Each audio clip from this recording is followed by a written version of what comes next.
Olá, tudo bem? Meu nome é Maite Laila, eu sou enfermeira ginecologista, obstetra e também sou acupunturista.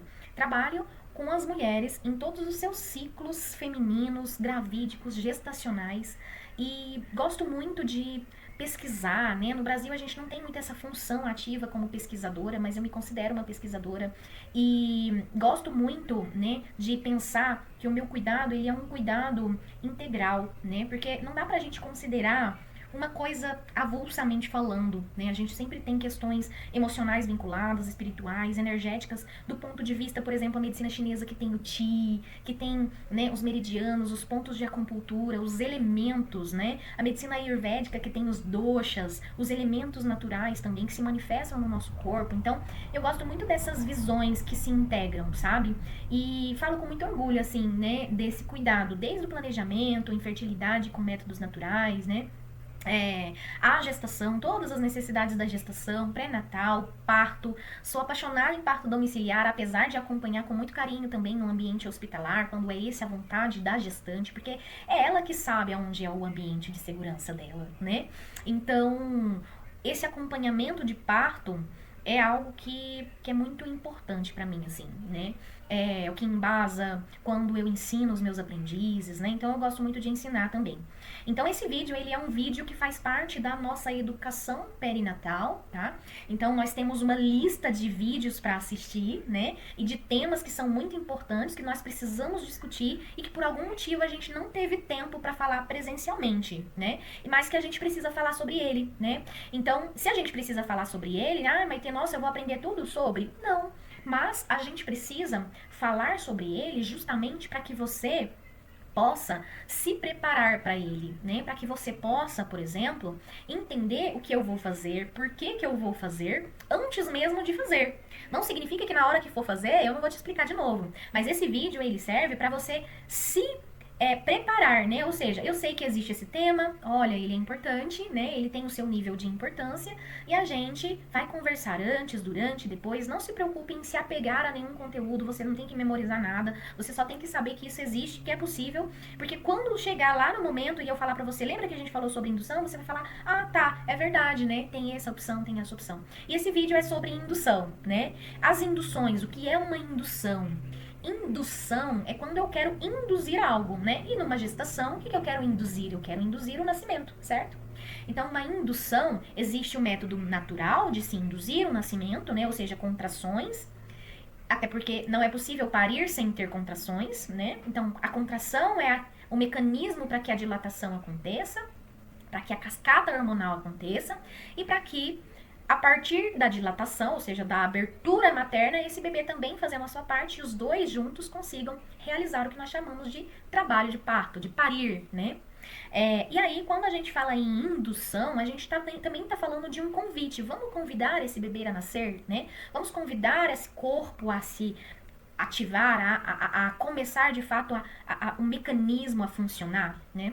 E aí a gente entende que para o trabalho de parto começar, quem escolhe esse momento é o bebê, claro, porque ele libera uma substância, né, que se chama surfactante. O surfactante ele está presente no pulmão do bebê a partir de 26 semanas. Porém, até 37 semanas, esse surfactante ele começa a entrar numa cascata de crescimento de quantidade. O surfactante ele é um lubrificante que possibilita com que os alvéolos se abram após o nascimento para inflar e eles não colem entre si, né? Como se fosse um balão que a parede está colada até 26 semanas. E o surfactante vai lubrificando entre essas duas camadas do alvéolo para que ele possa inflar quando o bebê der o primeiro respiro. Então, a natureza é muito perfeita, né, gente?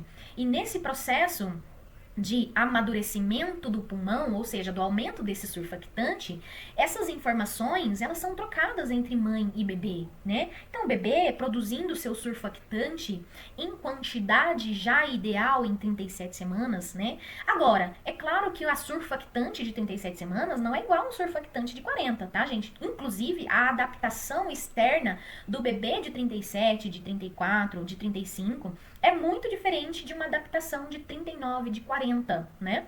Inclusive, alguns estudos defendem muito a ideia de que um bebê que passa das 40 semanas tem um QI mais alto porque o seu cérebro teve mais tempo para se desenvolver. Afinal de contas, das 40 semanas para frente, né?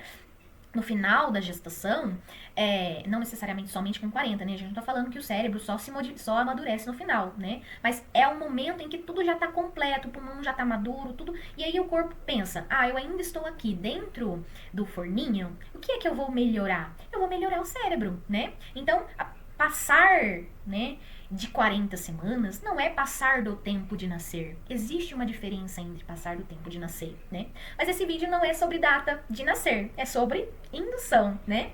Mas entender a indução é muito importante, porque quando eu falar para vocês, a gente vai precisar fazer uma indução. Vamos considerar uma indução?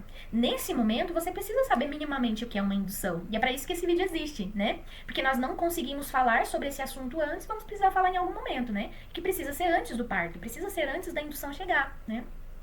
Então, a indução natural, né, que é quando eu não faço nenhuma indução, então eu só estou esperando esse bebê nascer, é assim que esse mecanismo acontece, tá? Então, eu tenho um hormônio que esse bebê produz, e esse hormônio, quando chega ali 37, 38 semanas, ele já é liberado em maior quantidade pelo bebê através do líquido amniótico, a mãe percebe esse surfactante e o cérebro materno recebe uma resposta. O meu bebê está pronto para nascer. Então, a cascata hormonal materna começa a funcionar. Ocitocina, prostaglandina e os hormônios do trabalho de parto começam a intensificar as contrações que antes eram somente de treinamento. O que são contrações de treinamento? São contrações onde a barriga fica dura, mas eu não tenho nenhuma dor. O que são contrações de trabalho de parto? São o endurecimento dessa barriga, mas que eu já tenho alguma sensibilidade, alguma sensação. Maite, então eu sempre vou esperar a dor? Não, existem mulheres que sentem mais dor e existem mulheres que sentem menos dor, né? E essa dor também é um assunto que nós vamos falar sobre essa dor, tá? Mas falando sobre indução, né? Então, quando eu só espero o tempo desse bebê, eu entendo que existe esse processo. É por isso que a gente tanto fala, olha, o tempo de nascer é o tempo do bebê. É o bebê que escolhe o tempo de nascer, né? Mas não é uma escolha racional desse bebê, porque ele não tá raciocinando ali dentro, né? Não da maneira com que a gente acredita, não da maneira com que a gente raciocina hoje, tá? Esse cérebro ainda é imaturo, tem um raciocínio mais instintivo do que realmente mental, tá? Mas o surfactante está rolando. E essa troca de informação entre mãe e bebê está rolando. Mas o surfactante é o único hormônio que delibera o momento de nascer? Não necessariamente, né? Então, por que às vezes passam 40 semanas e a mãe não entra em trabalho de parto? Existem tantas explicações, gente, que se eu fosse falar tudo pra vocês nesse vídeo, a gente ia ficar assim mais de 2, 3, 4 horas falando sobre isso, tá? Mas assim, de uma maneira bem resumida, existem vários fatores que podem fazer com que a mãe não entenda muito bem, como por exemplo, receptores uterinos. Às vezes esse bebê tá pronto, tem surfactante o suficiente e essa mãe ainda não captou. Por algum motivo, o cérebro dela ainda não entendeu. Ou às vezes ela tem um nível de cortisol, que é o hormônio do estresse, tão elevado, ou de adrenalina tão elevado, né? Por isso que a gente precisa estar bem na nossa gestação, pra gente parir bem, sabe? Então, quando a gente tem hormônios de estresse, de adrenalina, né, de medo muito alto, a gente atrasa esse efeito da ocitocina, a gente atrasa o efeito da prostaglandina, né? E o primeiro hormônio do parto é a prostaglandina em maior quantidade. Não significa que a ocitocina não esteja presente, apesar da ocitocina estar mais presente no final, né? Ela comanda mais no final, mas ela está presente durante todo o trabalho de parto, durante toda a gestação. Ela é o hormônio do vínculo, né? Então, se a gente já se vincula com o nosso bebê desde o início, ela já está ali desde o início. A questão são as quantidades, certo? Agora, entende? Então, olha, não é só o bebê, também é a mãe, é como a mãe recebe, é como a mãe interpreta, né? E quando eu falo, por exemplo, de uma indução natural, que é esse convite com métodos naturais, o que eu faço? Mimetizo um processo que seria natural, né? Então, por exemplo, quando eu passo uma homeopatia para você beber, quando eu passo um floral para você beber, quando eu passo acupuntura, técnicas de spinning babies para relaxar a musculatura, técnicas de respiração, qualquer orientação que eu vá passar para você, eu sempre vou priorizar, mimetizar e diminuir as interferências negativas, né? Então, se você tá muito estressada, tá com muita adrenalina, o que a gente precisa fazer? Eu vou precisar entrar logo com um hormônio artificial no seu corpo, se você tá estressada? Concorda comigo que é muito mais efetivo eu reduzir esse estresse primeiro? Então, olha a diferença, né? Ah, mas você tá, né, demonizando o medicamentoso? Não, o medicamentoso ele é muito importante muitas vezes, né? Por quê? Porque eu tenho que pensar numa lógica progressiva. Porque não é assim que o trabalho de parto desenvolve? Progressivamente, ele não começa sem ritmo, depois ele vai ganhando intensidade, ritmo, duração. Então, é isso que eu quero fazer na minha indução. Sendo medicamentosa ou não, eu tenho que pensar nessa progressão, mimetizando o natural. É assim que eu reconheço uma boa indução, né? Tanto dentro do hospitalar, quanto no consultório da enfermeira, da parteira, ou do obstetra, de quem for, tá? Então, eu quero ensinar isso pra você, porque se você estiver parindo comigo, você vai entender por que eu tô fazendo cada uma das coisas, qual é o meu raciocínio por trás, né? E se você não tá parindo comigo, eu quero que você também entenda e reconheça se o seu profissional tá fazendo adequadamente, se isso faz sentido pra você também. Porque às vezes o que ele tá fazendo sentido pra você, e ok, né? Então, como eu trabalho, eu priorizo os métodos naturais. Quais são eles, né? É homeopatia. Aonde a homeopatia age? O que é homeopatia? Homeopatia é um remédio natural que foi criado a partir de plantas, né? As plantas vocês já conhecem, os chás, as cápsulas de ervas, né? A própria árvore, o próprio pé de planta, né? Agora, você sabe que essa planta ela tem poderes curativos, certo? Ela tem poderes medicinais, propriedades medicinais. Um dia alguém, né, Hansen, foi lá, olhou para aquela planta, para aqueles chás que já era tradicionalmente utilizado, né, e ainda é até hoje, para tantas coisas, e ele falou: o que será que acontece com o cientista, a mente cientista que ele tinha, né? Ele falou: o que será que acontece se eu diluir esse chá? Será que ele perde a sua propriedade? Será que não perde, né? E aí depois que ele diluiu, ele falou: e se eu chacoalhar? Então tinha uma curiosidade de testar técnicas muito grande para criar a homeopatia, né? E ele descobriu que quanto mais ele chacoalhava, ia diluindo, ia chacoalhando, né? Que o CH, quando a gente passa uma receita de homeopatia, por exemplo, 10 CH, significa que diluiu-se 10 vezes e chacoalhou várias vezes, né? Então, dinamização, que a gente chama esses chacoalhões, né? E essas diluições. Então, quanto mais dinamizado, mais potente ficava, se tornava.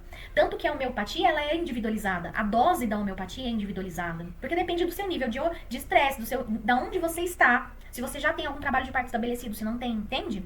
Então, a homeopatia, ela trabalha assim, nesse lugar, num lugar que era da planta, mais potente do que o chá. Ah, mas você não vai me passar o chá? Eu gosto tanto de chá. Se você gosta, vamos tomar o chá. Ele não tem o mesmo efeito da homeopatia, né? Mas o chá, ele age no lugar, a homeopatia age num outro lugar e eles podem sim se complementar. Um não exclui o outro, sabe?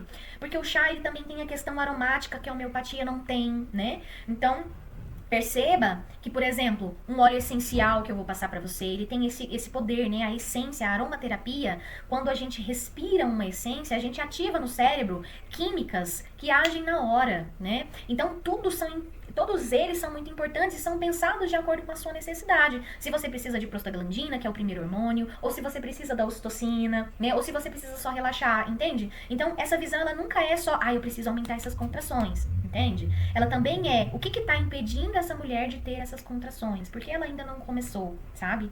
E se a bolsa tá rota, né, por exemplo, que é uma das indicações, quais são as indicações para se induzir? Bolsa rota, um bebê restrito pode ser um motivo de indicação, né? E eu sempre vou te explicar, olha, o seu bebê, a gente vai fazer isso, a gente vai fazer aquilo, né? Um bebê restrito, existem várias recomendações para ele, a gente tem um vídeo só sobre restrição de crescimento do bebê, o que fazer, né? Já fizemos tudo o que há para ser feito e mesmo assim ele ainda continua restrito, o que fazer agora, tá? Não vou entrar no bebê restrito, mas é uma das indicações, né? Por quê? Porque eu já fiz tudo o que dava pra fazer e aí ele continua restrito. Então, pode ser uma indicação de indução antes de entrar em 40 semanas. Uma outra possibilidade pra induzir, por exemplo, é uma diabetes mellitus não controlada, né? No meu caso, por exemplo, as minhas gestantes que querem parto domiciliar, elas controlam muito bem, porque elas sabem que isso é imprescindível para um parto domiciliar seguro, né? Eu sempre falo muito sobre diabetes gestacional. A cada consulta de pré-natal, a gente faz controle de glicemia, tá? Eu acho muito importante, né? Hipertensão também pode ser um motivo, tá? Então, e a bolsa rota, né? Então, esses são os principais motivos. Pode existir algum outro motivo, viu? Mas esses são os principais, né? E aí, geralmente, quando a mulher... E pós-datismo também, né? Então, tipo, entramos em 40 semanas, o trabalho de parto não começou. A gente pode começar com convites suaves. E a indução natural, ela é muito legal justamente por causa disso. Porque eu tenho métodos mais suaves e métodos mais punch, né? E aí, o punch ou suave vai depender da minha urgência, entende? Mas eles existem. Saiba que eles existem, né? E aí, esses métodos naturais, como, por exemplo, a homeopatia, a aromaterapia que eu expliquei, o floral, por exemplo, ele atua na parte emocional. Então, se há algo emocional que está atrapalhando esse parto de engrenar, porque uma indução, ela também pode ser feita durante o trabalho de parto. parto, né? Então, a gente tá falando de uma indução, por exemplo, pré-parto, né? Onde eu tô ali numa gestação tranquila, mas preciso, né? Tranquila, mas preciso induzir. Por que eu preciso induzir? Tá lá dentro das indicações? Não tá? Por quê? Né? Sempre tem um porquê. E esse porquê, ele sempre precisa vir acompanhado de uma explicação muito bem dada. Porque se ele só explica pra você assim, se o seu profissional só explica pra você é porque tem que ser feito, corra desse profissional. Ele no mínimo te deve muita paciência pra explicar do porquê que ele faz, entende? Porque é o seu corpo, são as suas escolhas, né? Então ainda dá tempo de trocar de profissional se ele faz isso com você, tá? Agora, independente se é antes do trabalho de parto, se é durante o trabalho de parto, uma indução, eu sempre começo com uma mais suave para mais punch, para mais intensa. E a medicamentosa fica como última opção, até porque a gente não faz uma medida medicamentosa domiciliar, sempre vai ser hospitalar, né? Então, na questão natural, como que eu evoluo, né? Um descolamento de membranas é algo que eu considero. O que é um descolamento de membranas, né? É quando o meu bebê que tá aqui, né, vinculado, aqui eu tenho meu canal vaginal e aqui eu tenho o meu bebê e aqui eu tenho, por exemplo, o colo uterino, né? Só que o colo uterino, antes do trabalho de parto, ele é bem fechadinho, certo? Eu tenho ali 1 centímetro de dilatação, né? O descolamento de membranas, ele não é possível ser realizado, por exemplo, se eu não tenho pelo menos 1 centímetro. Porque o meu dedo enluvado, ele precisa entrar nesse orifício para eu conseguir fazer esse descolamento. E que deslocamento é esse? Entre a cabeça do bebê, concorda comigo que eu tenho a bolsa, né? Eu tenho a cabeça do bebê que está conectado aqui à minha pelve, e eu tenho o meu colo uterino. Esse útero, ele não está conectado aqui, né, com a minha bolsa, não está tudo coladinho, né? Como se fosse uma mexerica fechadinha. O que é o descolamento de membranas? É quando eu introduzo o meu dedo e vou descolar, retirando essa conexão que existe entre essas duas membranas, a minha musculatura uterina e a bolsa, né? Por que eu faço isso, Maitê? Esse descolamento de membranas, ele faz com que o meu corpo entre num microestresse essencial para a produção de prostaglandina, que é o primeiro hormônio. A prostaglandina, ela também está presente em pequenas quantidades no esperma, por isso fazer amor, transar, fazer sexo é uma das indicações para indução natural. Contraindicado se a bolsa estiver rota, tá? O descolamento de membranas, ele precisa ser avaliado se a bolsa estiver rota. O profissional precisa fazer com luva estéreo, mas eu, por exemplo, evito porque eu tenho tantos outros métodos que descolamento de membranas, por exemplo, não é minha primeira opção. Mas é uma opção que existe, saiba disso. E que na maioria das vezes eu não uso apenas um método, ou seja, eu só faço deslocamento e mando você pra casa, não. Eu faço deslocamento, eu te passo homeopatia, eu te passo chá, te passo caminhada, agachamento e, por exemplo, sexo, entende? Então, essas combinações é que são o segredo de quem já fez isso muitas vezes e já entendeu que quanto mais a gente combina, melhor é o resultado, sem estressar também, né? Porque se eu vou te indicar todas essas induções e isso vai ser estressante pra você fazer, a gente também precisa mensurar isso, né? Então, sempre vou te perguntar, olha, é tranquilo pra você vai fazer 4 exercícios por dia e você vai fazer isso, isso, isso, e eu quero que você lide bem com isso. É possível? Ah, é possível. Ah, não é possível, Maitê, eu fico muito estressada com o restante de tarefa, não tem uma opção melhor? Aí a gente vai pensar em outras opções, entende? E quais são as outras opções que existem? Existe a acupuntura, né? A acupuntura é uma série de técnicas que a gente faz e eu vou explicar pra você. Se você precisar dela, eu vou explicar detalhadamente como que eu faço a sessão, tá? E aí eu uso moxa combinado com ventosa, com eletroestimulação, né? Para um incentivo mais intenso dos pontos de acupuntura. E só a acupuntura já traz 90% de resultado, sabe? Então eu evito um excesso de intervenções, mas eu também não passo somente uma. Eu passo uma combinação dentro do que fica confortável para você, tá? Existe também o balão de Foley, né? O que o balão é?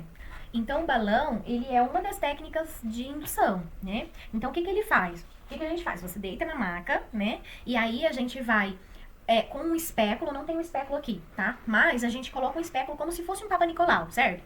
Depois que a gente colocou o espéculo, onde a gente vai conseguir visualizar o colo do útero, né? Então, aqui, por exemplo, ó, esse colo do útero aqui, ele tá bem fechadinho, tá vendo? Ele lá no fundinho, ó, bem fechadinho, né? Mas eu vou fazer algumas questões antes, né? Porque a gente também precisa ter pelo menos 1 centímetro de dilatação, então a gente começa com alguns estímulos antes. E aí, depois que a gente conseguiu passar o espéculo e tudo mais, eu vou com uma pinça, né? Também não tem a pinça aqui, tá? Mas só pra você ter uma pequena noção, assim, né? Esse aqui, por exemplo, é o nosso balão de Foley, né? Então, ele tem esse orifício, ele tem essa parte, ele tem essa parte. E aí, o que ele faz, né? O que ele serve? Então, a gente vai com uma pinça, né? Introduzir nesse lugar, né? Nesse espéculo, alcançar o colo do útero. E quando eu alcanço o colo do útero, o que ele faz, né? Aqui, nesse lugar, Ele vai fazer um trabalho muito parecido, por exemplo, com o meu descolamento de membranas. Lembra que eu falei pra vocês que a gente descola uma membrana da outra pra fazer a produção de prostaglandina? Então, se eu ainda não tenho um trabalho de parto começado, eu preciso fazer prostaglandina, não é? E a prostaglandina, ela vem desse estímulo ali, daquele local, tá? Depois que eu introduzir, consegui alcançar o orifício, introduzir dentro do colo do útero, então a cabeça do bebê, ela tá aqui, né? Então, entre a cabeça do bebê e no orifício do colo do útero. Então, o que eu vou fazer? Eu vou, então, com uma seringa, eu vou introduzir um líquido, né? Geralmente é soro fisiológico, tá? Ou água destilada, dependendo de alguns profissionais, né? E eu vou, então, introduzir o meu líquido, certo? Aqui eu não tô colocando líquido só pra você ver, tá? Mas vamos imaginar que aqui tá o colo do útero, né? E a cabeça do bebê está aqui, em cima, certo? Deitado em cima da minha sonda, né? E aí, nesse momento, ó, o que eu faço? Eu insuflo esse balão, perceba que ele cresce. E esse balão, né, ele fica um pouquinho maior que isso, porque essa minha seringa ela é pequena. Então, ó.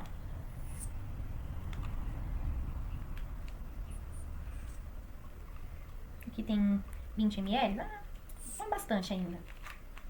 Mas só pra vocês terem uma noção, assim, de mais ou menos o que esperar, né? Ah, mas então o que eu tenho que esperar desse balão? Isso dói, isso machuca, né? Então ele fica ali, né? Tem a cabeça do bebê que tava aqui. O que vai acontecer, gente? Essa cabeça desse bebê, ela vai subir. Então ele fica como se fosse um travesseirinho na cabeça do bebê, né? Então, nesse momento, o que ele vai fazer? Ele vai fazer esse deslocamento de forma mecânica. Aí a gente prende na perna da pessoa e conforme a pessoa vai andando, esse balão, ele vai pesando no colo do útero, né? E o que o colo do útero precisa fazer pra dilatar? Ele precisa afinar, amolecer, e esse balão, ele vai incentivando isso. Até que chega um momento, né, que ele cai. Quando ele cai, a gente pode avaliar, a mulher já tá com 4, 5 centímetros. E aí, o que a gente faz? A gente tira o balão, né, até porque o balão já caiu, né, e aí, então, esse método foi útil. Todas as mulheres entram em trabalho de parto com esse método? Nem todas vão entrar em trabalho de parto com esse método, tá? Porém, até 4 centímetros, tem dor? Não tem dor, viu, gente? Ou não deveria ter dor, né? Então, assim, se você não tem uma infecção de urina, se o profissional fez adequadamente, você não sente dor. Ah, é 100% tranquilo? Depende de você. A maioria das mulheres relatam que é bem tranquilo, né? Tudo bem que pelo fato que você vai ter uma mangueirinha saindo da sua vagina, né? Isso é tranquilo pra você? Como que é, sabe? Então, eu quero que você diga pra mim, que você comente como é tudo isso pra você, sabe? Tipo, mas isso é muito tranquilo. Nossa, que agonia que me deu só de pensar, né? Por quê? Porque esse não é o único método. Mas entre esse método e ir para o hospital, né? Por quê? Porque esse método, o enfermeiro obstetra pode fazer na sua casa, tá? Ele não é um método exclusivo do médico e também não é um método exclusivo do ambiente hospitalar. A gente pode sim fazer em casa, desde que o enfermeiro obstetra seja habilitado, né? Então, ele vai fazer, você vai pra sua casa, né? Com essa mangueirinha aí pendurada. E aí, a gente vai esperar. Enquanto isso, a gente espera. A gente vai tomar homeopatia, a gente vai fazer acupuntura, a gente vai fazer métodos, entende? E aí, quando a gente tem aí esses 4 centímetros, às vezes a mulher entra em trabalho de parto antes mesmo do balão cair. E a gente pode esperar o balão cair, né? Se ele não caiu ainda, significa que eu ainda tenho 1, 2 centímetros, né? Ou seja, eu não cheguei ainda nos meus 4 centímetros, que é a quantidade que o colo precisa chegar para esse balão cair, né? Então, significa que eu ainda não cheguei lá. E aí, quando esse balão cai, opa, preciso ficar fazendo toque nessa mulher? Não preciso, esse balão ele já é a minha métrica, né? Então, a partir do momento que esse balão caiu, essa mulher tá em trabalho de parto, a gente espera pra entender se a gente vai precisar mesmo continuar os outros métodos, se a gente para. Então, tudo é avaliado momento a momento, né? Ah, esse aqui tá muito chato, mas eu não quero mais, entende? Então, tudo a gente vai negociando, sabe? Nenhuma decisão é isolada, nenhuma decisão é só minha, né? Pelo contrário, a decisão sempre vai ser nossa, sempre vai ser consentida, né? Eu sempre peço licença antes, eu sempre explico antes muito bem, né? Pra que você tome essa decisão junto comigo. Mas, pensando então nesses métodos, o balão é um dos métodos, não é o único, tá? A gente pode tentar ele antes, a gente pode tentar ele depois, a gente pode deixar ele como plano B, a gente pode nunca fazer, tá? E aí, depende da minha urgência, mais uma vez, né? Mas vamos imaginar que eu fiz o balão e o trabalho de parto ainda continua sem engrenar, mas eu sei que eu tenho 4 centímetros. Pensa que maravilha, chegar em 4 centímetros sem dor, né? Então, você tem 4 centímetros. O que a gente vai fazer agora dali pra frente, né? A gente continua com acupuntura. E aí a gente entra, né? Dentro de uma necessidade de avaliar. Eu tenho uma bolsa rota? Não tenho, né? O balão, ele não é muito legal pra bolsa rota, tá? Existem alguns métodos que são contraindicados, por exemplo, para mulheres que têm cesáreas antes, tá? Também, né? Então, assim, tudo precisa ser avaliado, tá? Eu tô falando dos métodos, mas eu vou falar pra você o que é indicado pra você, não só pro que você tá aberta a fazer, mas também pro seu caso. Se você tem uma cesárea antes, se você não tem uma cesárea antes, né? Então tudo precisa ser muito bem avaliado, tá? E aí, né, vamos imaginar que nós temos aí um prazo, né? Ah, já estamos com 41 semanas, já temos uma semana de indução, um caso muito fora da curva, assim, né? Uma semana de indução, não teve resposta uterina, a gente tem 4 centímetros de dilatação, já fizemos balão, mas ainda não engrenou. O que a gente pode fazer? Precisamos decidir. Vamos transferir, não vamos transferir, né? Olha, para transferir é assim, para não transferir é assim, e a gente vai ter uma conversa muito honesta nesse momento, né?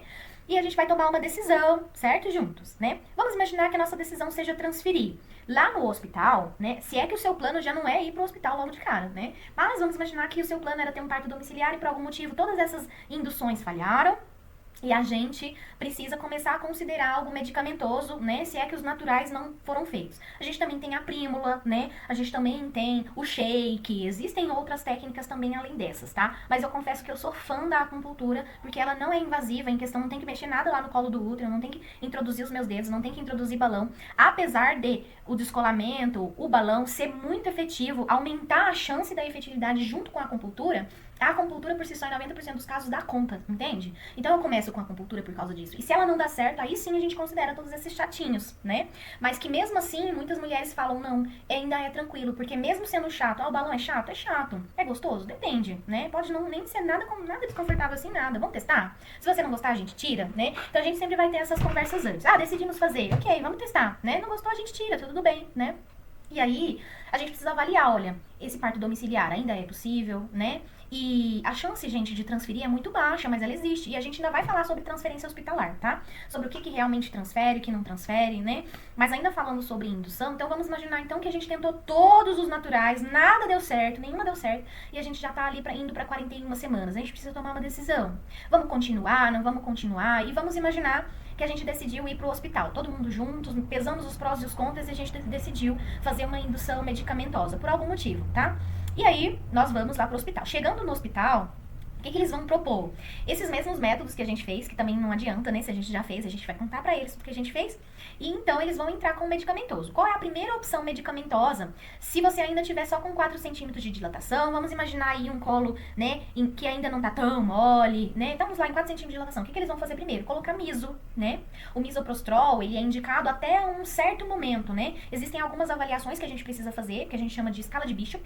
O Bishop, ele traz uma nota, né, e os profissionais de saúde sabem fazer isso e eles vão deliberar qual é o melhor método de indução. Então perceba que quando você chega no hospital, nem sempre vai ser colocado o danado do sorinho, que algumas pessoas falam, né, que é a ocitocina. Às vezes eles vão começar com misoprostrol, dependendo de como tá esse colo, etc, tá? Então eles vão avaliar e vão entender, primeiro, mas entenda que o primeiro é o miso. Agora, vamos imaginar também que a gente não fez nada disso. Você se recusou a fazer qualquer coisa em casa. Não quero acupuntura, não quero nada. Chegamos em 41 semanas, decidimos ir pro hospital. Esse cenário, ele também pode acontecer, concorda comigo? E a gente vai pro hospital crua, né? Sem começar nada. A chance deles começarem com miso, que é um comprimidinho intravaginal, é muito grande, por causa dessa escala que eu falei pra vocês, dessa avaliação, né? Então, quando o colo ele ainda não tá maduro o suficiente pra receber uma ocitocina, a gente precisa amadurecer esse colo. Você fica mais tempo no hospital. Então, todas essas informações são importantes pra você tomar uma decisão na hora, né? Então, quando a gente chega no hospital, então eles geralmente começam com comprimido, mas vamos imaginar, né, que a gente chegou lá no hospital, já tem um colo trabalhado e tudo mais, eles podem considerar a ocitocina, eles vão explicar pra você o que é a ocitocina. E o que é a ocitocina? Ela é um hormônio do momento mais avançado do trabalho de parto. Então a gente não começa com ocitocina se você não tem nenhuma contração, se você não tem nenhuma evolução, entende? Então cada um dos métodos tem o seu momento ideal para ser introduzido, pensando nessa adequalidade que é a mimetização de um natural, né? Então, aí sim a ocitocina vai fazer. E a ocitocina exógena, né, que é a ocitocina artificial e tudo mais, o que ela vai fazer? Ela sim vai estimular o trabalho de parto. Outra forma de estimular o trabalho de parto também é rompendo a bolsa, tá? Então, né, a miniotomia, né, que é rompimento artificial da bolsa, é como se fosse uma pinça de crochê, eu não tenho aqui pra te mostrar, mas ela é uma pinça de crochê bem grandona, assim, né, que a gente introduz no orifício da vagina, não tem dor, não pode ter dor, tá? Se tiver dor é porque tá errado, né? E aí esse profissional, ele vai pinçar essa bolsa que tá aqui, ó, porque essa daqui é a bolsa do bebê, certo? E o bebê tá logo aqui, né? Então introduz-se e aí estoura-se essa bolsa, né? Faz uma pinça, um pinçamento nessa bolsa e faz o rompimento natural dela. É um método de indução natural, que pode ser feito no hospital, pode ser feito em casa, tá? Eu, por exemplo, não gosto de estourar a bolsa artificialmente, por causa daquela questão do sagrado, assim, eu deixo como última opção mesmo, tipo assim, nosso Deus, agora a última opção que não sobrou, entendeu? E aí, pra gente ainda manter o nosso plano de parto domiciliar, né? E mesmo que seja hospitalar, a gente também pode avaliar fazer isso antes, dentro de toda uma história, de todas as decisões que a gente já tomou antes, né? A gente nunca decide estourar a bolsa como primeira opção, entendeu? Eu, pelo menos, faço isso. Agora, e também não é recomendado que se faça, né? Principalmente antes dos 7 centímetros, existem vários estudos, várias coisas que defendem essas ideias assim, tá? Mas então, entende quantos métodos a gente tem, entende quais são as reais indicações de uma indução, né? Que são poucas, né? É uma bolsa que rompeu, que não começou o trabalho de parto, né? Porque eu tenho um tempo para esse bebê nascer depois que essa bolsa rompeu, né? Se você assistiu o vídeo de bolsa rota, você entendeu isso. Se você não assistiu, você vai entender quando for assistir, né? E então a bolsa que rompe, a gente tem um prazo. O bebê ele precisa nascer em 24 horas, ou o trabalho de parto precisa engrenar em 24 horas, né? Ou 18 horas, dependendo do protocolo da equipe, tá? Depende do quanto essa equipe banca, depende da decisão que vocês vão tomar juntos, que nós vamos tomar juntos, né? Depende de como foi esse pré-natal, se teve infecção, se não teve, se tem streptococcus, se não tem. A gente ainda vai falar sobre streptococcus, né? Se é que não falou. E aí, streptococcus é um tipo de infecção, né? E aí, essas infecções, elas precisam ser consideradas, porque quando a bolsa rompe, eu tenho um ambiente que fica mais suscetível, certo? Porque o bebê, ele é embaladinho a vácuo, né? Fechadinho, estéreo. Quando eu rompo essa bolsa, eu tenho um local onde o micro-organismo pode entrar. Que micro-organismo tá habitando ali? Se eu conheço muito bem a minha gestante, eu sei muito bem o que é que eu tô fazendo, né? E aí, se eu não acompanho essa gestante, eu preciso conhecê-la aqui naquele momento, tá? Então, quando nós falamos em indução ao parto, né, como é esse nosso tema, é muito importante a gente entender também quais são as possibilidades clínicas aonde cabe, de fato, uma indicação real para uma indução, certo? E aí, pode ser que algumas gestantes, né, algumas de vocês virem e falem, nossa, mãe, mas isso não é um conhecimento tão técnico? Será que eu realmente preciso entender tudo isso? E eu sempre falo para as minhas gestantes, né, a sensação que a gente tem quando a gente engravida é que a gente precisa fazer uma medicina em 9 meses, né? Por quê? Porque por mais que você confie muito na sua equipe, né, por mais que você saiba que a sua equipe sempre vai indicar para você o que é melhor, você só vai ter condição de tomar essa decisão junto com a sua equipe, ou ter plena certeza de que essa equipe realmente está tomando a melhor decisão, quando você entende minimamente do que essa equipe está te dizendo, né? Então, se ela só diz para você, olha, a gente vai precisar induzir, mas você não sabe nem o que é uma indução, fica complicado, entende? Então, por isso que eu acho muito importante explicar para você. Você precisa decorar tudo isso? Claro que não, né? Mas eu acho importante, pelo menos, citar as principais necessidades, né? Claro que a equipe, ela vai avaliar dentro desses padrões que eu tô trazendo para você e também fora desses padrões, certo? Mas você percebe que a sua equipe, quando ela tem esse viés mais humanizado, ela sempre vai te explicar com o máximo de detalhes possível do porquê isso ou aquilo para que essa decisão seja tomada em conjunto. Claro que numa questão de emergência, ai meu Deus, eu tenho duas opções, ou eu te explico ou eu faço para salvar a sua vida, talvez vai precisar, por exemplo, de uma pessoa executando e uma explicando, ou se essa pessoa tá sozinha, talvez ela vai ter que ir fazendo e explicando, ou às vezes ela vai precisar explicar depois. Mas a gente tá aqui considerando um caso esporádico. Isso não pode ser regra, né? Aquele famoso, vamos fazer porque eu quero que você faça, porque sou eu o médico e você é o paciente, isso tá ficando cada vez mais para trás, né? Então, os pacientes, os nossos clientes, eles querem saber tudo, né? E quanto mais a gente esclarece sobre esses detalhes, maior é o poder de decisão de cada um de vocês, certo? Então, quando ela é indicada, né? Quando ela é bem indicada, uma indução, ela mimetiza, né? Traz para essa pessoa, regula essa pessoa em vários sentidos, emocional, mental, físico, hormonal, fisiológico, né? Então, quando a gente pensa em uma indução, significa que eu preciso de um trabalho de parto que ainda não está acontecendo. Ou ele não está acontecendo como deveria. Isso também é uma indução, né? Então, às vezes você começou ali, mas nunca engrena por algum motivo. Claro que essa questão de parada de progressão, gente, é um assunto, assim, se a gente fosse falar tudo sobre ela, por exemplo, a gente ia ficar semanas, né? Esse vídeo seria de 3 horas, né, minimamente explicado. Então, eu não consigo trazer todas as informações ainda. Mas entenda que a parada de progressão, a gente também precisa entender, por exemplo, por que parou. Porque, por exemplo, se eu estou numa fase inicial, que a gente chama de pródromos, parar é esperado. Numa fase de transição lá na frente, né, então você já entrou na fase ativa, já tem um ritmo, pode ser que a gente tenha uma parada de progressão na fase de transição, que é quando o corpo dá aquele fôlego para voltar. Então, eu, enquanto profissional técnico, né, eu preciso ter esse olhar, né? De, ai meu Deus, parou. Isso é um problema? Pode ser que sim, pode ser que não. Na maioria das vezes não é. É o corpo mesmo que precisa dessa parada por algum motivo. Pra descansar, pra você conseguir comer, pra você conseguir descansar, ou às vezes até tirar um cochilo, né? Ah, mas não parou, isso é um problema? Não, não queremos que esse bebê nasça, né? Então, quanto mais rápido ele nascer, melhor? Depende, né? Depende de muitas coisas. E a gente ainda vai ter um vídeo pra falar sobre progressão, sobre dor, como esperar essas contrações, calmem, tá? Mas falando em indicação de uma indução, é basicamente isso, tá? É quando eu preciso engrenar um parto, porque ele ainda não tá engrenado como deveria, ou quando eu preciso estimular mesmo, né? Eu falo, fazer esse convite ao bebê de forma suave, sutil, né? Oi, bebê, tá na hora da gente sair, né? Ou por algum motivo, e aí eu vou citar esses motivos pra vocês, tá?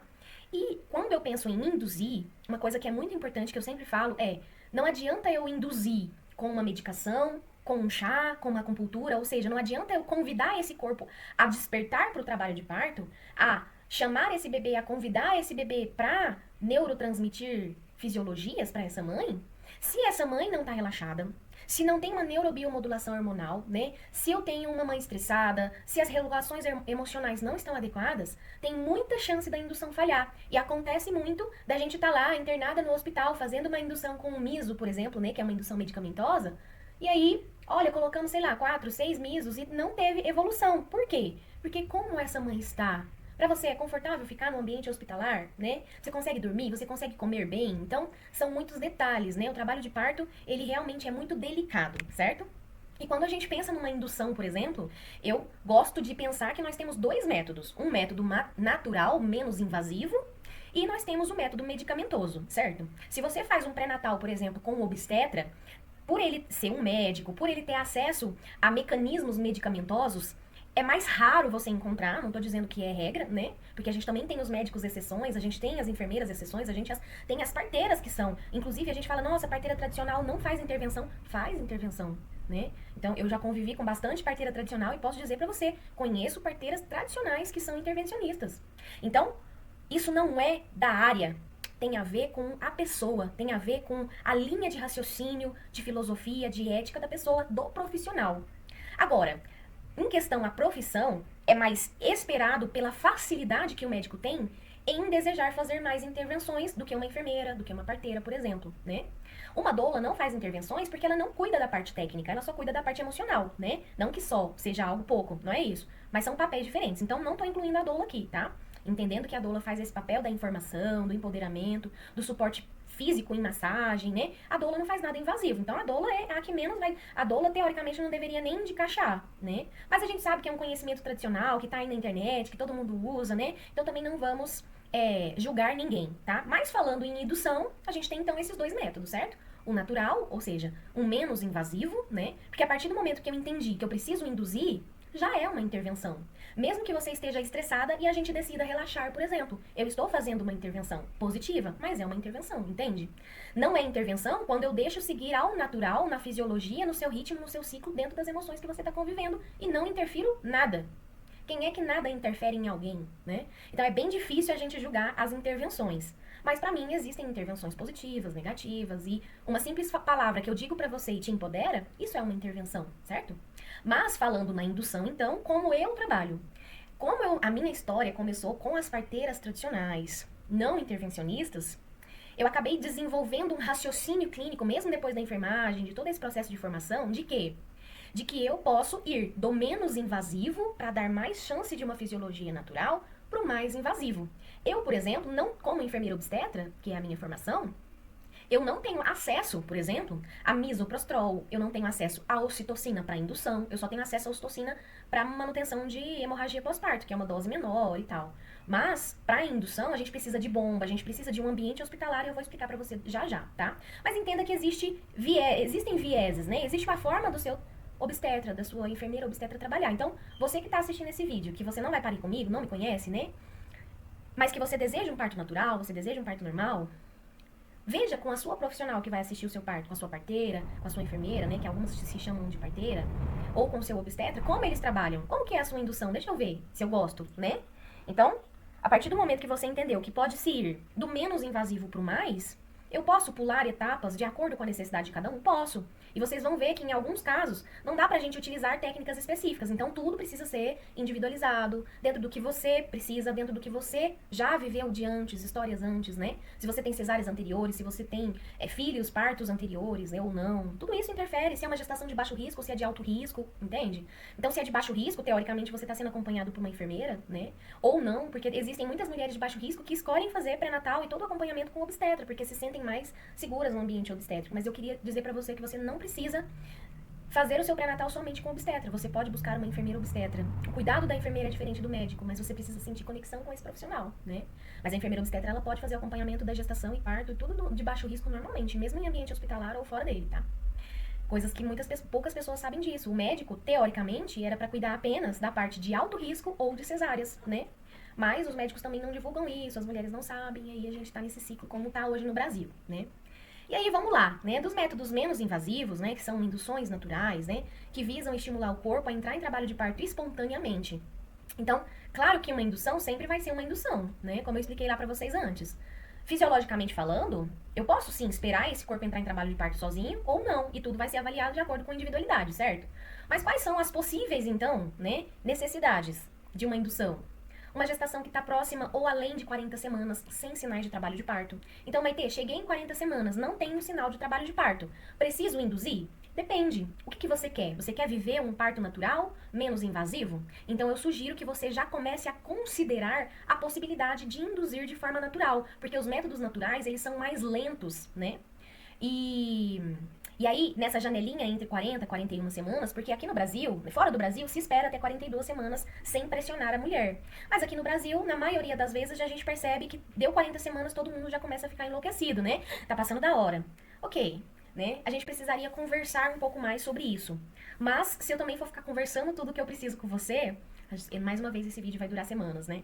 Mas saiba que aqui no Brasil, né, de praxe, deu 40 semanas, já podemos então começar a considerar a fazer esses convites. Mas você concorda comigo que se no Brasil se espera até 41, algumas mulheres esperam dar 41 para depois começar a induzir, tendo uma janela de tempo menor, né? Porque, 41 semanas, se você vai parir no SUS ou se você vai parir com um médico tradicional, ele não vai esperar mais do que 41. Com 41 ele já vai querer te internar, né? E aí a sua janela de tempo para induzir naturalmente passou. Então, se você quer um parto mais natural, eu sugiro que você comece a considerar convites com 40 semanas. Posso começar antes? Depende. Você realmente precisa começar antes, entende? Ah, mas é para preparar o colo e não sei o quê. Então, eu conheço muitos profissionais que fazem de muitas maneiras. Eu avalio a minha gestante se ela precisa ou não. Então, se você é a minha gestante, né, eu vou conversar com você, porque eu vou acompanhar você durante todo o pré-natal, certo? Eu vou te explicar, olha, vamos precisar começar a induzir antes de 40 semanas por causa disso e disso e disso, né? Ou não, vamos esperar 40, né? E aí a gente começa com um método menos invasivo. Se tivermos a resposta, ok, paramos por aí, esperamos o corpo reagir.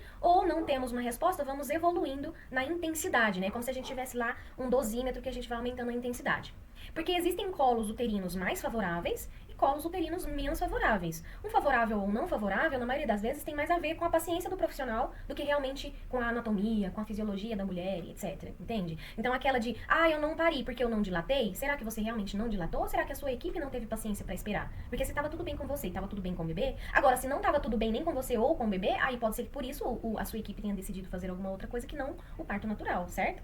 Mas eu sei que se a gente for entrar nesses assuntos também, a gente dá muito espaço pra tanta coisa, né, gente? Tantos assuntos que vêm a partir desses gatilhos, né? Mas, quando a gestante deseja evitar uma intervenção medicamentosa, a indução natural é a primeira escolha, né? E é claro, eu preciso considerar que não haja contraindicação médica da técnica que eu vou escolher, né? Como, por exemplo, o miso não é permitido para cesáreas anteriores, porque aumenta o risco de rotura uterina, né? Então, não queremos colocar em riscos desnecessários, e a gente tem métodos naturais para cada uma das necessidades. A gravidez de baixo risco, geralmente, ela utiliza-se mais de indução natural, mas a de alto risco, ela também pode utilizar de uma indução natural, tá? Só que a de alto risco, como ela sai da mão do enfermeiro, obstetra, ou da obstetriz, ou da parteira, e vai pra mão do médico, é difícil um médico que vai pensar, vamos começar com uma acupuntura, entende? Existem, mas você que tá vendo esse vídeo, com certeza você vai conversar com seu médico. Olha, médico, eu sou uma gestante de alto risco, eu fiquei sabendo que já que a gente vai precisar de induzir, porque sei lá o quê, né, qual vai ser o motivo, a gente pode começar com acupuntura? Qual o tempo que a gente tem? Não, a gente não tem tempo porque é de urgência. Ok. Você ainda pode tentar uma sessão de acupuntura. No meu caso, por exemplo, eu tenho 80% de resultado, né? Mas eu também entendo que nem todo profissional tem esse resultado, nem todo médico tem essa paciência, nem toda gestante tem essa vontade, né? Então você precisa mais uma vez se perguntar o que você quer. Então, existem métodos naturais para indução ao parto, como por exemplo, estimulação dos mamilos libera ocitocina. Ah, mas a ocitocina só está presente no final do parto. Quem disse isso? A ocitocina está presente durante toda a gestação. A questão é que ela tem realmente um pico no final do trabalho de parto, mas ela está presente durante toda a gestação em doses menores. Ela está presente sim no início do trabalho de parto, por mais que o protagonismo seja da prostaglandina, né? Então nós temos vários hormônios durante a gestação, trabalho de parto e as fases do trabalho de parto. Mas a gente percebe que em alguns momentos um tá mais, outros tá menos, né? Por exemplo, a adrenalina, ela tá presente. Quem somos nós para ficar frios o suficiente para não termos adrenalina no parto, né? Mas o que a adrenalina não pode fazer, por exemplo, é subir demais em algum momento do trabalho de parto. Ela só sobe no final. Por quê? Pra gente dar conta dessa queda que acontece hormonal quando o bebê sai, pra gente não desmaiar, né? Então a adrenalina, olha só, enquanto no início do trabalho de parto ela é vilã, porque um susto que eu tomo, por exemplo, pode fazer com que as minhas contrações fiquem mais espaçadas, um parto mais alongado. Mas isso é um problema? Depende, né? Se tá tudo bem com a mãe, tá tudo bem com o bebê, é só eu trazer pra ela um ambiente calmo, um ambiente seguro, escuro, silencioso. Isso libera hormônios, como a prostaglandina, que é o primeiro hormônio do parto, né? Aquele primeiro momento quando o trabalho de parto tá começando e o colo precisa afinar, sabe? Então a prostaglandina é o que atua aqui. E as relações sexuais, como por exemplo o sêmen, ele contém prostaglandina. Ai, Maitê, mas então eu não posso fazer, né? Eu não posso fazer amor com meu marido durante a gestação? Calma, é pouco prostaglandina, né? Então, não é contraindicado, muito pelo contrário, né? Mas quando a gente tá querendo induzir o parto, ou seja, convidar esse bebê a nascer e esse corpo materno a despertar para as contrações, a relação sexual é positiva não só pela prostaglandina que está inclusa no sêmen, mas também pelo relaxamento. Quando eu preciso induzir, não tem como eu induzir se essa mulher está estressada, com adrenalina, com cortisol muito alto. Antes de induzir, eu preciso relaxá-la, eu preciso manter ela bem, né? E muitos profissionais se esquecem disso. Então, muitas mulheres, quando eu relaxo ela, pronto, elas já têm as cascatas hormonais que elas precisam. Os hormônios estavam ali, só estava precisando abaixar aqueles que estavam atrapalhando, né? Então, quando eu tenho essa visão integrativa, essa visão integral, eu entendo que não é só fisiologia. Também é o emocional, também é o mental, né?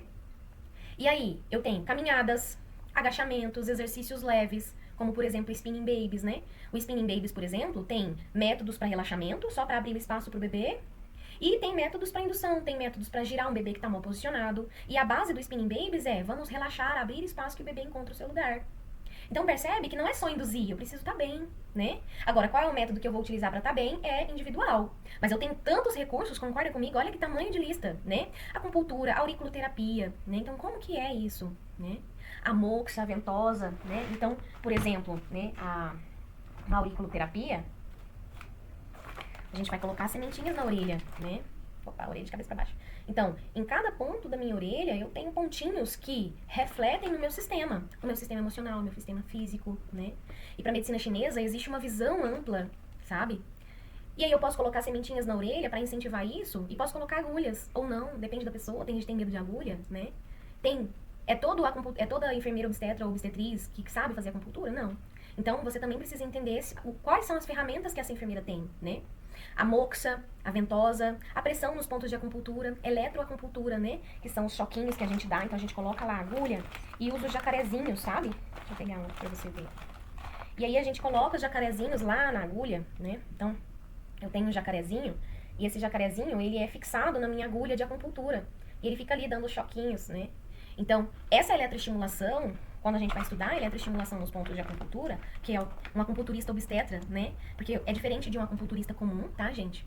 Uma indução para um acupunturista comum que não estudou ciclos gestacionais, ele vai ter um resultado de uns 20%. Um acupunturista especialista, ele vai saber o que ele está fazendo e ele tem um resultado maior, né? O meu método, por exemplo, ele tem de 80% a 90% de resultado porque eu fui estudando bastante, mas eu conheço alguns acupunturistas que têm resultados diferentes. Então, converse com o seu acupunturista. Olha, eu queria fazer acupuntura para induzir. Quais são os seus resultados? De cada 10 gestantes, quantas entram em trabalho de parto, né? Pra você saber se é uma boa escolha, quantas sessões você vai precisar fazer, entende? Porque se ele tem 20% de resultado, você vai ter que fazer pelo menos 10 sessões. Você tem tempo pra isso? Então, consumo de tâmaras. Tâmaras é indutivo? Não, o que ela prepara é melhorar os receptores de hormônios, né? Então, essa é a vantagem da indução natural, né? Tanto que a tâmara a gente começa com 36, 37 semanas, não é? Então, mas elas vão induzir antes desse tempo? Não, ela tá te preparando, ela tá preparando o seu corpo para quando ele chegar nesse momento. Nós temos a homeopatia, a fitoterapia, que é com as ervas, né? Chá e cápsulas, etc. Os florais, que atuam muito fortemente na questão mental, na questão emocional. Lembra que eu falei pra vocês que sem uma emoção equilibrada não adianta eu entrar com ocitocina e com prostaglandina, né? A bola de pilates, porque ajuda no posicionamento do bebê. O cavalinho, porque ajuda no posicionamento do bebê. A bola amendoim, porque ajuda no posicionamento do bebê. E cada um desses é utilizado em um momento do trabalho de parto, não é solto assim de qualquer jeito, né? O spinning babies, por exemplo, como eu disse, a liberdade de movimentação, porque você vai seguindo o seu instinto. E quando você tá confortável, significa que tá ok, né? Entendo que na fase ativa, que momento que eu vou estar confortável, Maite? Talvez nunca, né? Porque essa sensação, ai meu Deus, eu tô procurando lugar e não acho um lugar, né? Mas eu te garanto que das opções que tem uma que é menos pior do que a outra, entende? Por mais que nenhum lugar esteja, ai que delícia, tem um que vai estar um pouco mais suportável, entende? Então vá buscando os lugares onde fica mais suportável lidar com essa dor. Essa sensação de segurança, respiração, banhos mornos. Ai, mas então eu não posso tomar banho morno durante a gestação porque senão eu vou induzir? Não, calma. Lembra que eu falei pra você lá que o bebê manda uma informação pra mãe? Se essa informação não tá partindo no bebê, não adianta a gente querer induzir de forma natural, somente através do equilíbrio, tá? Ou acupunturista, aí entram algumas que são mais efetivas na indução mesmo, entende? Porque uma coisa é eu trazer pra mulher o que tá faltando pra ela ter a própria cascata hormonal que ela precisa, e outra coisa é eu dar pra ela o que ela não tem. Concorda comigo? Então, um é mais natural do que o outro, né? E essa é a vantagem, na minha opinião, da indução natural, que é entregar para a mulher o que ela precisa, o aporte que ela precisa para que o corpo dela, a fisiologia dela, entre em trabalho de parto de forma espontânea, escolhendo o ritmo que ele vai seguir, né? Coisas que geralmente não acontecem muito nas medicamentosas. E aqui eu tenho 3 opções que a gente considera como uma indução natural, mas que elas não são tão pouco invasivas quanto as que eu já citei até agora, que é o descolamento de membranas, né, que é aquela que eu expliquei pra vocês, que é como se a gente descolasse ali os gomos da mexerica da casca, né, que é a cabeça do bebê, da placenta e tal. E que causa a liberação de prostaglandina, que é o primeiro hormônio do parto, lembra? Eu tenho também o balão de Krause, né, que é adaptado com o Foley, que é esse balão aqui que eu mostrei pra vocês, que a gente insufla, lembra? E aí, nesse processo, eles fazem isso, eles fazem esse estímulo no colo do útero para a produção desse hormônio específico.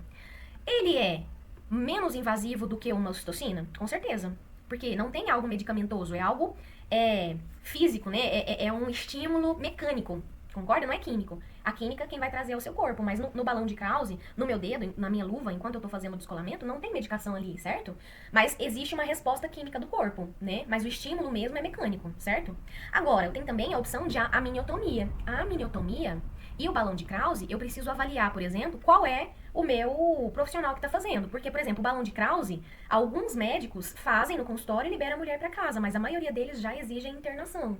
Agora, uma enfermeira obstetra e uma obstetriz tem liberação para fazer balão de Krause. E aí você vai para sua casa e fica lá esperando o balão cair. Quando o balão cair, significa que você já tem 4 centímetros de dilatação e já estamos prontos para um próximo passo da indução, né? Se é que o trabalho de parto não começou, porque às vezes a gente coloca e dá alguns minutos a contração já começa, né? E começou ou não começou, não desespere. Entenda que existe um ritmo pro seu corpo, né?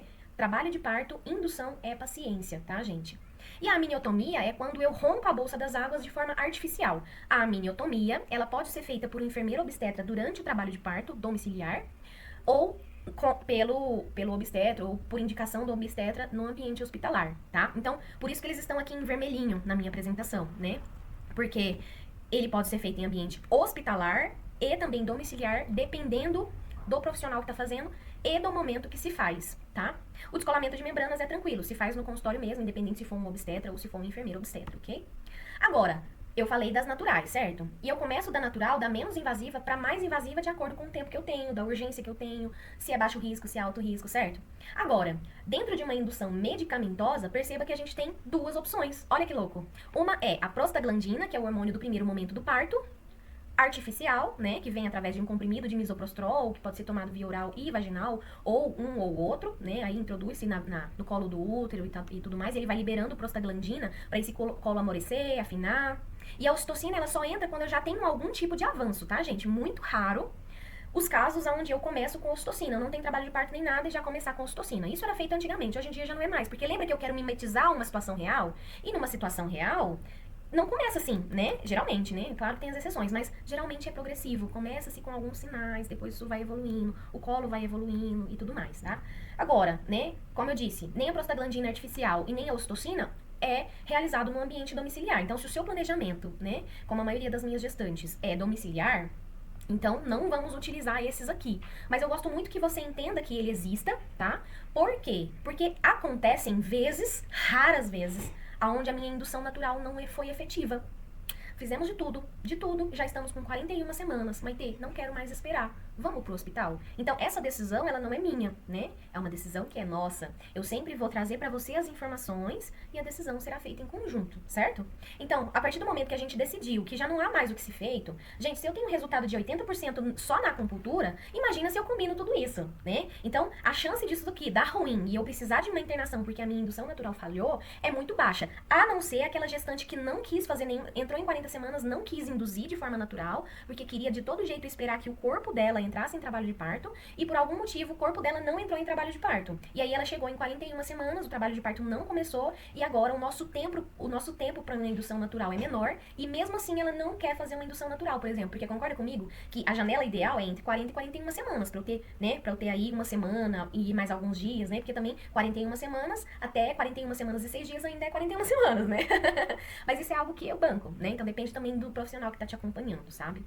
E aí existem algumas situações que são mais emergenciais, né? Como, por exemplo, a bolsa rota, sabe? Que eu vou falar daqui a pouquinho pra vocês sobre elas. Mas enfim, e tem algumas mulheres que não querem fazer indução natural por algum motivo, que é a medicamentosa. Geralmente não é o meu perfil de cliente, tá? No meu perfil de paciente, geralmente opta por métodos naturais. Mas eu entendo que você também, mesmo querendo um parto domiciliar, não.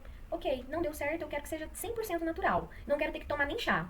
Se por um acaso eu tiver que ir, então eu já vou desistir do parto domiciliar e eu vou pro hospitalar. Ok, a história é sua, nós vamos juntas, né? E aí, né, os métodos medicamentosos geralmente são utilizados quando métodos naturais falham, né? Ou quando a equipe desconhece os métodos, ou uma emergência pontual severa, coisas assim, bem esdrúxulas, né? Digamos assim, fora da curva de normalidade, né? Eu já tive gestantes, por exemplo, que com 37 semanas rompeu a bolsa e o bebê tava pélvico, por exemplo, né? Então, ela não tinha, ela ia pro SUS, né? O SUS geralmente não faz assistência pélvica. E aí, o que nós podíamos fazer? Entende? Então, casos assim, precisa ser muito sentadinho, conversadinho e tudo mais, né? E aí, eles são métodos mais invasivos, eles estimulam o corpo de maneira mais intensa, mas não se engane, às vezes você não tem nada de trabalho de parto, a enfermeira custa colocar o misoprostol no colo, porque ele tá muito endurecido, muito rígido, muito fechado, não vai dar certo de primeira, né? Tem muita chance de não dar certo de primeira. Ela vai precisar colocar pro colo começar a entender que tem uma informação, né? Além da informação que tá chegando pelo bebê. Então, relaxe se você precisa de uma indução. Já vá conversando consigo mesmo sobre como lidar com uma necessidade de uma indução, sabe? Se isso for necessário. Principalmente se você for parir em ambiente hospitalar. A chance de você passar por uma indução medicamentosa é maior, né? Porque num parto domiciliar, como eu disse, a gente não tem acesso a essas medicações. Que bom que não tem, né? Porque a gente estuda métodos naturais e é isso que a gente quer, que seja natural, né? Que seja fisiológico, certo? Enfim, então, né, a gravidez geralmente com uma indução medicamentosa como primeira escolha, geralmente é aquela gestação de alto risco, sabe? Como eu disse pra vocês, né, nem todo médico vai dar prioridade pra uma indução natural, sabe? E a ordem mais adequada, na minha opinião, é primeiro a natural e a medicamentosa somente se necessário.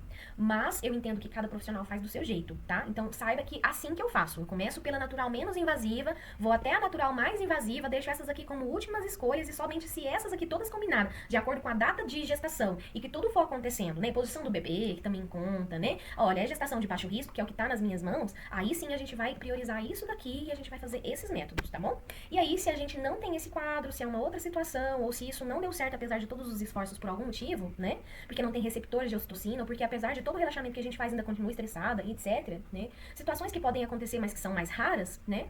Então, aí sim eu entro com essas coisas. E quando é que eu vou transferir? Quando eu preciso de uma medicamentosa e não tenho acesso a ela, tá?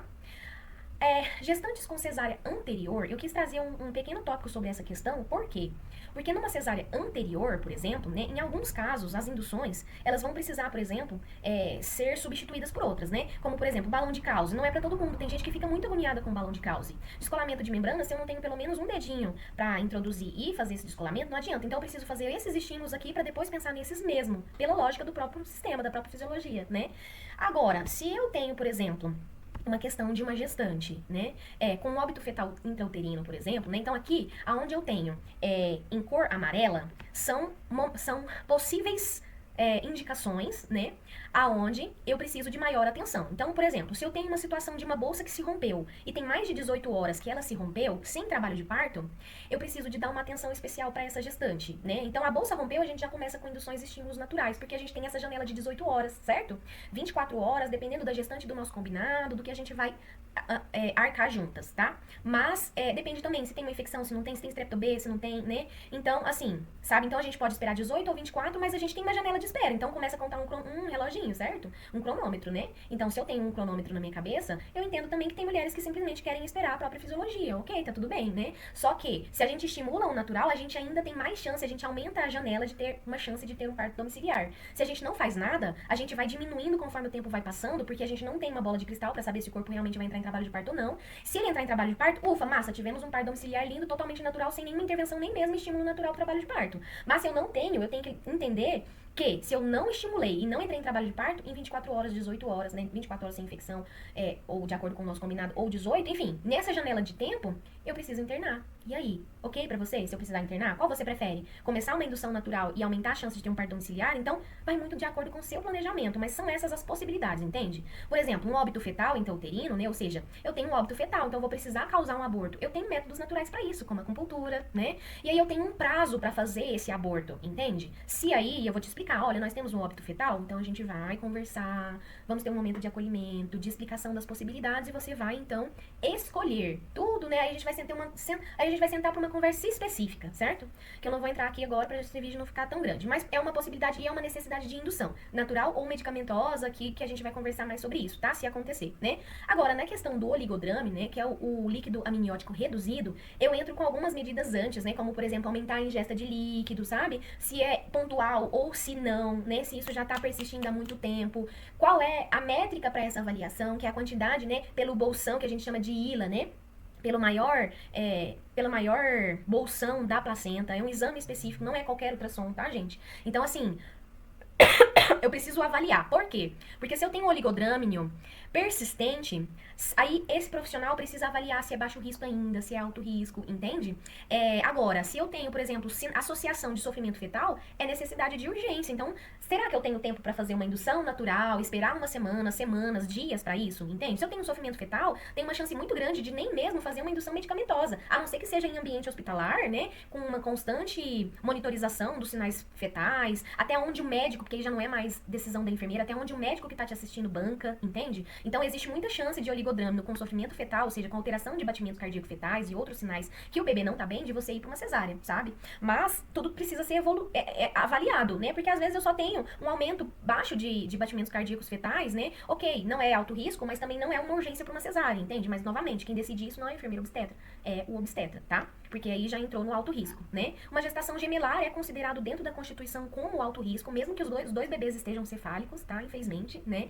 Eu conheço parteiras tradicionais que bancam partos domiciliares de gêmeos, mas tem muita chance de um vir cefálico e o outro pélvico, então ela precisa, se esse é o seu plano, a sua parteira, ela precisa ter treinamento para pélvico. Eu, por exemplo, tenho treinamento para pélvico, mas eu não faço pélvico planejado, por causa da minha constituição regulamentatória de profissão, que é a enfermagem obstétrica, né? Então, o pélvico, mesmo que seja com a sua enfermeira obstetra, ela precisa ser em ambiente hospitalar, tá? Não se faz pélvico, né, teoricamente, em ambiente domiciliar. Mas eu conheço enfermeiras obstetras que fazem pélvico no ambiente domiciliar, né? Mas saiba que você precisa conversar com o seu profissional. Eu, Maitê, não faço pélvico domiciliar planejado, tá? Quando é pélvico e você ainda deseja um parto normal, até porque a gente tem acupuntura para ajudar a virar, a gente tem spinning babies, a gente tem o AVC, né, que é a versão cefálica externa, né, que o VCE, na verdade, AVC é acidente vascular cerebral, né?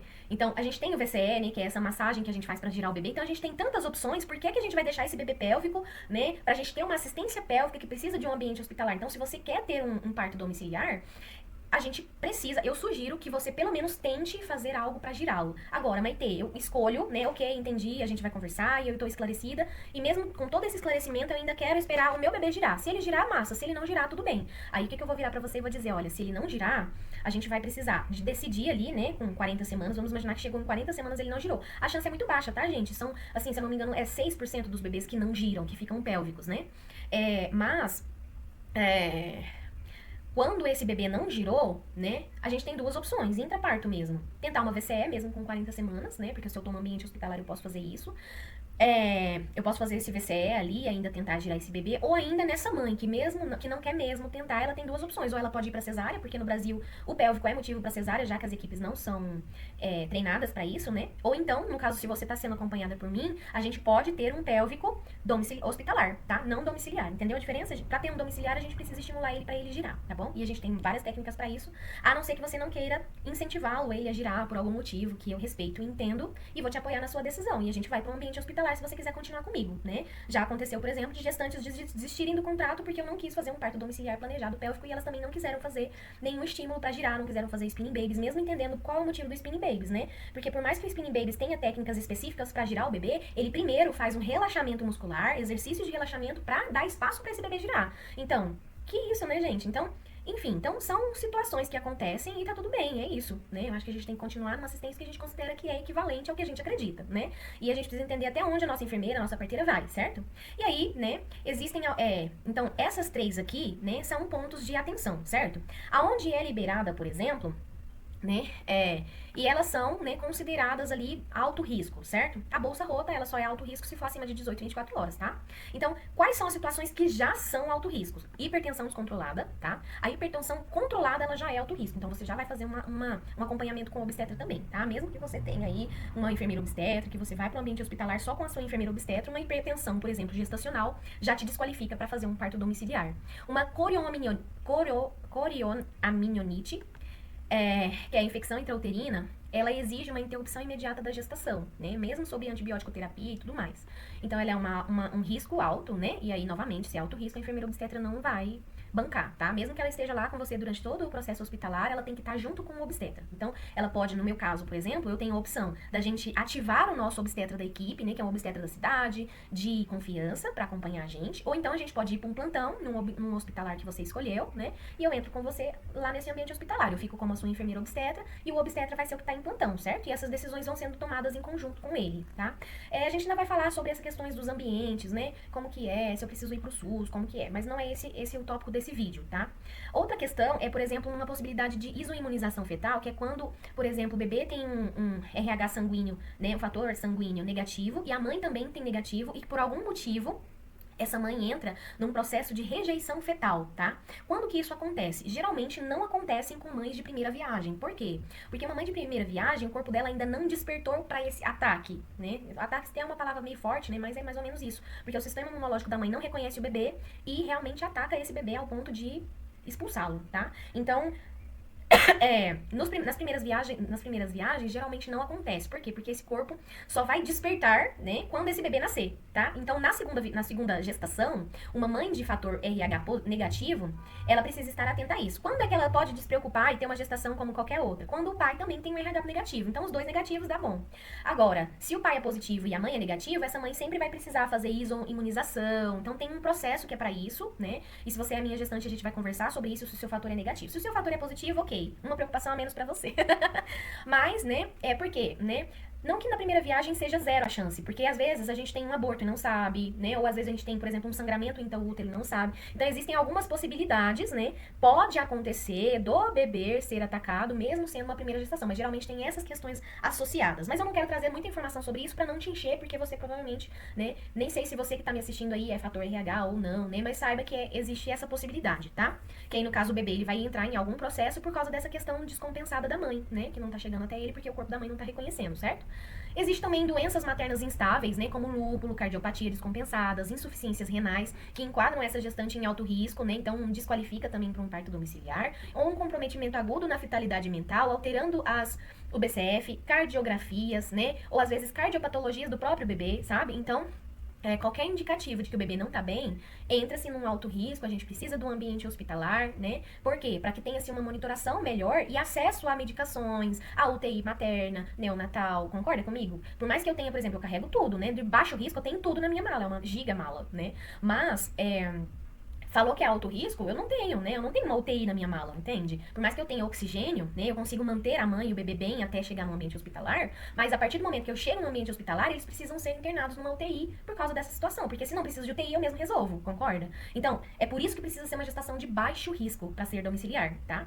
E aí, né? É por isso que eu falo, nem toda gestante é uma gestante de parto domiciliar, porque se você tem esses riscos aqui, imagina uma hipertensão onde eu preciso surfatar. Não se surfata em casa, né? Então, como que eu vou manter você diante da necessidade de uma medicação tão específica no ambiente onde eu não tenho acesso a essa medicação que é essencial pra você, né? Então não tem como eu dizer pra você que parto domiciliar é pra todo mundo, não é pra gestante de baixo risco, né? Mas 90% das gestantes são de baixo risco, então a gente deveria ter 90% de partos domiciliares no nosso Brasil e não temos, não passa de 10%, tá, gente? Enfim, é triste, né? Mas é real. E aí, né, algumas questões aqui, né, como por exemplo, Gestação prolongada, aí eu preciso avaliar, mas ainda é baixo risco. Restrição de crescimento, eu também preciso avaliar. Por quê? Porque será que é dieta? Será que realmente tem alguma outra coisa associada? Porque, por exemplo, se o bebê está restrito e eu tenho uma hipertensão não diagnosticada, eu preciso diagnosticá-la, né? Então, a restrição de crescimento, ela nunca é só restrição de crescimento. Ela sempre tem alguma outra coisa associada que eu preciso avaliar se caracteriza como alto risco ou baixo risco. Porque se for só nutrição, é fácil de resolver, né? E diabetes gestacional descontrolada também é uma necessidade de uma indução, tá? E aí, essa indução, por exemplo, ela precisa ser avaliada, né? Como são gestações de alto risco, concorda comigo? Ó, poucos aqui são necessidade de uma indução de baixo risco, né? Aonde é baixo risco? Restrição de crescimento, se eu não tenho nada, se é só na questão nutricional, ainda é baixo risco, porque basta eu ajustar a alimentação que ele volta a crescer bem, né? Uma gestação prolongada ainda é baixo risco se eu não deixei passar de 41 semanas. Porque aí eu preciso de uma monitoração maior, né? Como esse profissional vai bancar isso também é uma coisa muito importante. A bolsa rota, se eu tenho até 18, 24 horas, também ainda é baixo risco. Então, a gente pode esperar no ambiente domiciliar, né? E a gente pode ir fazendo os métodos naturais, concorda comigo? Então, esses que estão em pretinhos aqui seriam, por exemplo, as possíveis necessidades de uma indução, onde eu tenho a opção de escolher um método natural.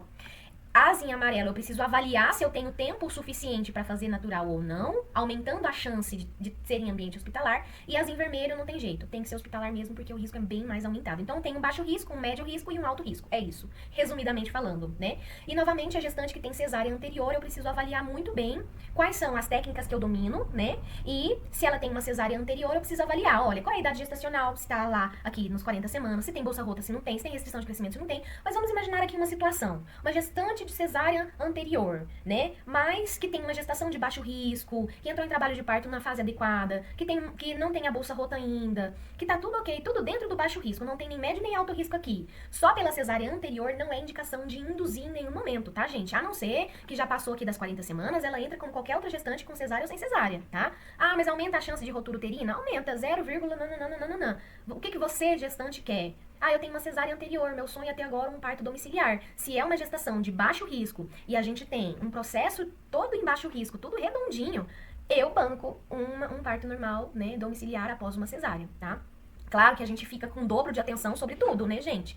Mas tudo acontecendo tranquilamente não tem porquê. E as medidas são as mesmas para uma gestante que não tem cesárea anterior, tá?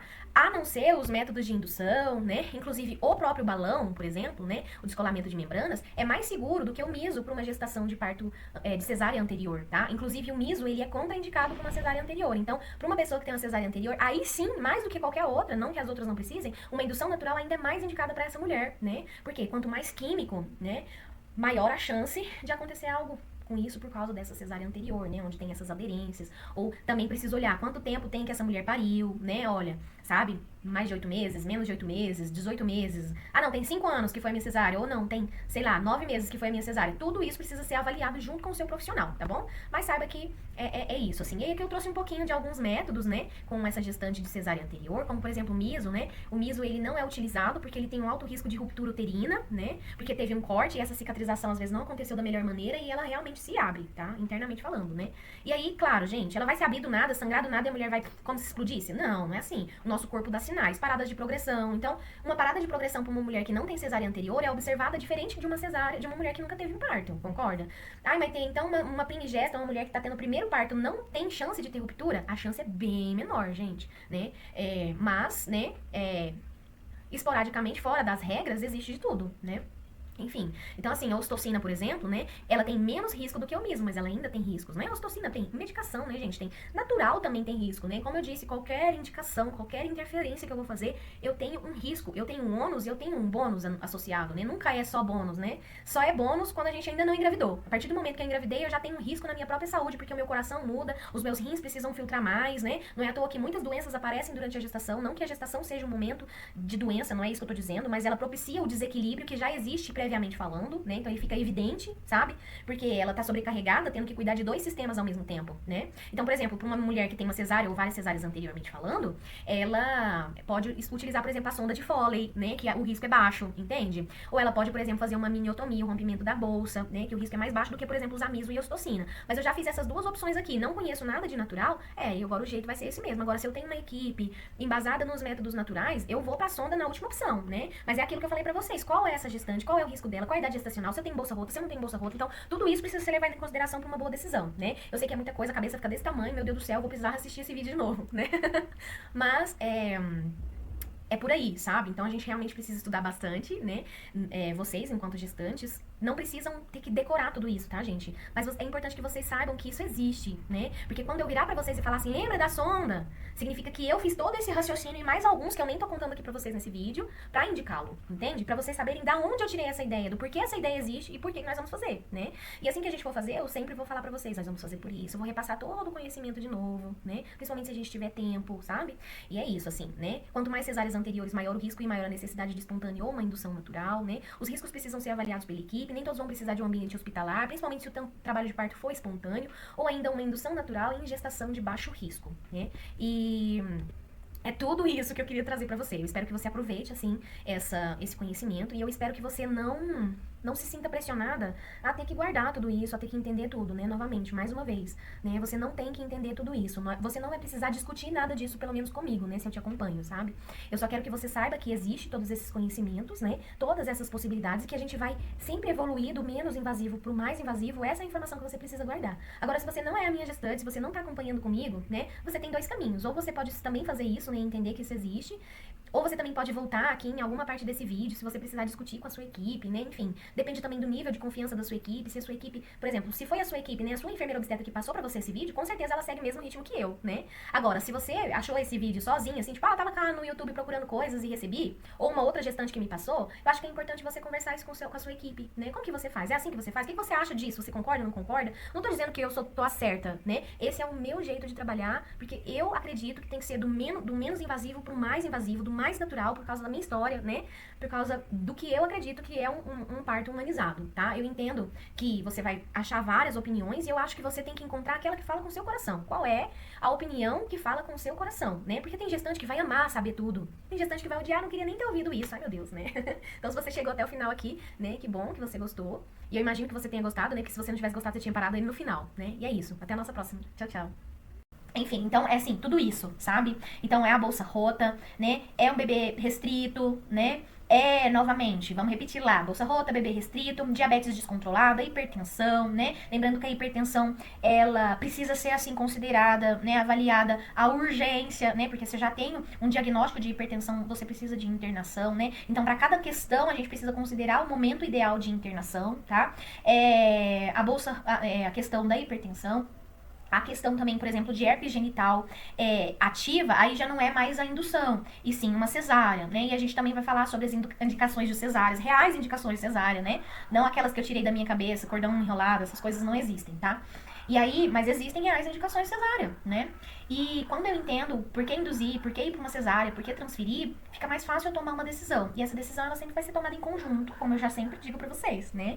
E é tudo isso, gente, assim, muita coisa, né? Se precisar, vocês reassistem esse vídeo de novo, né? Mas é aquilo que eu falei pra vocês não precisam decorar, vocês não precisam entender tudo, sabe? Memorizar nada. Vocês só precisam entender que esses métodos existem e que se a gente chegar nesse momento de precisar induzir, quando eu falar pra vocês, olha, tem o balão, não vai ser, uau, eu vou ter que explicar o que é balão ali no momento, entendeu? Claro que eu vou reexplicar, né? Porque eu sempre gosto de deixar tudo muito claro, né? Mas vocês já têm uma noção do que é, né? E é essa noção que eu quero trazer pra você aqui agora, tá? E é isso. Dúvidas, manda por aqui, manda pro nosso meio de comunicação. Espalhe esse vídeo pra quem precisa desse conhecimento. E bora nós. Beijo.